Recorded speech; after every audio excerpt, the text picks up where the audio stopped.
বিশ্বনবী যদি হেদায়েত দেওয়ার মালিক হতেন তাহলে তো বিশ্বনবীর চাচা আবু তালেবকে হেদায়েত করে দিতেন, পারছিলেন?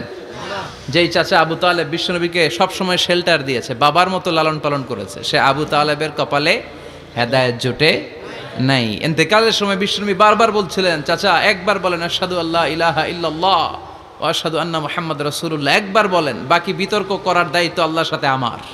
মানুষ করবে শুধুমাত্র একজনের জন্য, তিনি কে? আর বিশেষ করে হজের ক্ষেত্রে আল্লাহ বলেছেন তোমার হজটা উমরাটা যেন হয় আল্লাহর জন্য। আতিম্মুল হাজ্জা ওয়াল উমরাতা লিল্লাহ। লিল্লাহ আল্লাহ এমনি বলে নাই, কারণ তোমরা আলহাজ লাগাবা, তোমরা আলহাজ লাগাবা। হাজী সাহেব নামের আগে আলহাজ লাগায় নাই, রেগে যায়, আছে না নাই? আপনার হজ শেষ, আপনার উমরা শেষ, আপনার সব শেষ, ঠিক কি না? মানুষ বলতে পারে, কিন্তু আপনি কখনো লাগাবেন না, লাগাতে চাইবেন না, আর এটা লাগানোও ঠিক না। পৃথিবীর কোথাও এরকম আলহাজ লাগানো হয় না।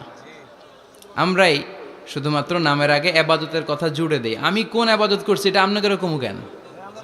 আমার আবাদত হবে শুধুমাত্র একজনের জন্য, চিল্লায় বলেন তিনি কে? আমি যে নামাজ পড়বো একজনের জন্য পড়ি, তিনি কে?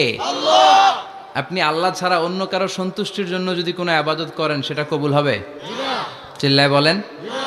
এটাকে বলে ইখলাস। এটা খুব জরুরি। এই ইখলাসের নামে আল্লাহ কোরআনে একটা সূরাই দিয়েছেন। ইখলাসের নামে কোরআনে একটা সূরা দিয়েছেন।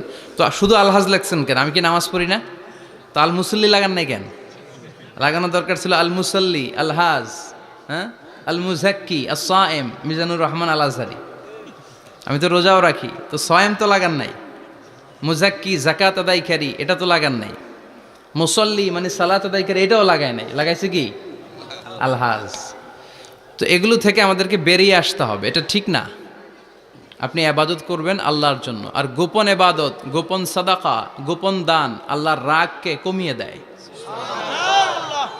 আল্লাকা সিররুন ইনদাল্লাহ বাইনাকা আনতা ওয়া বাইনাল্লাহ, আল্লাকা সাদাকাতুন তাখফা লা ইয়ালামুহা ইল্লাল্লাহ, আল্লাকা সিররুন ইনদাল্লাহ বাইনাকা আনতা ওয়া বাইনাল্লাহ, আল্লাকা সাদাকাতুন তাখফা লা ইয়ালামুহা ইল্লাল্লাহ। ঠিক কি না?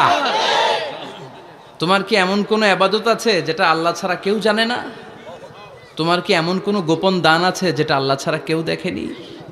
রাতের আধারে আপনি মসজিদের দান বক্সে কচকচে 1000 টাকার একটা নোট ফেলে দিয়ে আসছেন, 1 কোটি টাকা দিলেও এর সমান সওয়াব হবে না। চিল্লা এখন, ঠিক কিনা? মানুষের সামনে আপনি বাহাবা পাওয়ার জন্য লাখ লাখ টাকা দিয়েছেন, আল্লাহর কাছে এটার কোনো দাম নাই।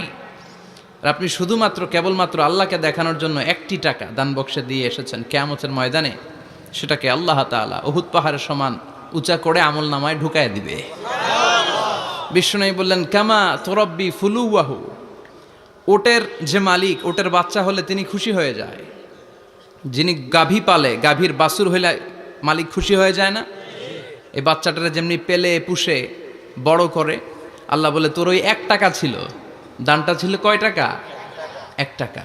কিন্তু পৃথিবীর কাউকে দেখানোর জন্য তুই সে দান করিসনি, করেছিলি শুধু আমার সন্তুষ্টির জন্য। ওই 1 টাকাকে আমি পেলে পুষে, গাভীর মালিক যেমনি বাছুর পেলে পুষে নাদুস নুদুস করে বড় করে গরুর হাটে বিক্রির জন্য, তোর ওই 1 টাকার ছোট্ট দানটাকে আমি আল্লাহ নিজের তত্ত্বাবধানে পেলে পুষে বড় করে উহুদ পাহাড়ে সমান করে তোর আমল নামায় ঢুকিয়ে দেব।